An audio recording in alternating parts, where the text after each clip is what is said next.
ஜெயலலிதாவின் மறைவை ஒட்டி எதிர்க்கட்சித் தலைவர் மு.க.ஸ்டாலின் ஆழ்ந்த இரங்கலை தெரிவித்திருக்கிறார். புதிய தலைமுறையிடம் அவர் பகிர்ந்து கொண்ட கருத்துக்களை இப்போது கேட்கலாம்.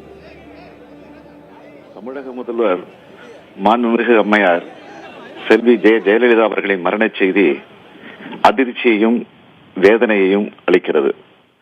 அரசியல் களத்தில் மாறுபட்ட கருத்துக்கள் கொண்டிருந்தாலும் ஜனநாயக நெறியிலேயே அதனை எதிர்கொண்டு வந்தோம் என்ற நிலையில் முதல்வர் அம்மையார் ஜெயலலிதா அவர்களின் மரணம் தமிழகத்திற்கு பேரிழப்பாகும்.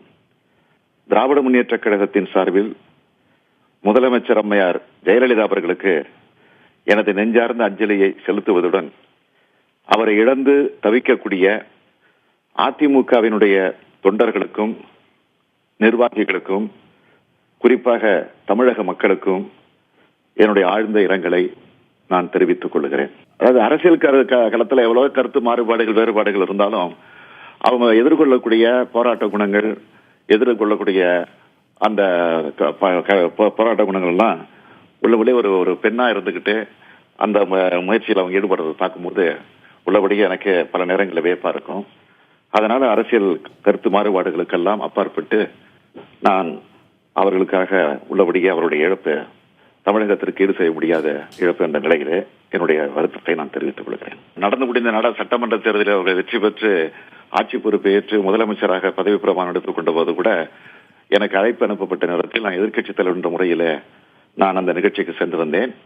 அந்த நிகழ்ச்சிக்கு சென்று வந்த நேரத்தில் நான் எதிர்க்கட்சித் தலைவருக்கு அந்த உரிய இடம் வழங்கப்படாதது குறித்து ஒரு பெரிய சர்ச்சை எழுப்பப்பட்டது. அந்த நேரத்தில் மாண்புமிகு முதலமைச்சர் அம்மையார் ஜெயலலிதா அவர்கள் அதற்காக வருத்தம் தெரிவித்தது என்பது உள்ளபடியே அது அவருடைய அரசியல் நாகரிகத்தை எடுத்துக்காட்டக்கூடிய வகையில் அமைந்தது என்பதை எண்ணி நான் உள்ளபடியே பெருமைப்படுகிறேன். நிச்சயமா உறுதியா நான் ஏற்கனவே சொல்லியிருக்கிறேன். எதிர்க்கட்சி தலைவராக நான் பொறுப்பேற்ற நேரத்திலும் சொன்னேன். அதற்கு பிறகு ஆட்சி பொறுப்பேற்று சபாநாயகரை தேர்வு செய்யப்பட்ட நேரத்திலும் சட்டமன்றத்திலே நான் எடுத்து கூறி பதிவு செய்திருக்கிறேன். என்னவென்று கேட்டால் திராவிட முன்னேற்ற கழகத்தை பொறுத்தவரையில் எதிர்க்கட்சியாக இருந்து ஆக்கப்பூர்வமான பணிகள் இன்றைக்கும் நாங்கள் எங்களுடைய கடமை ஆற்றுவோம் என்று சொல்லியிருக்கிறேன். அதைத்தான் இப்பொழுது நான் சொல்லுகிறேன்.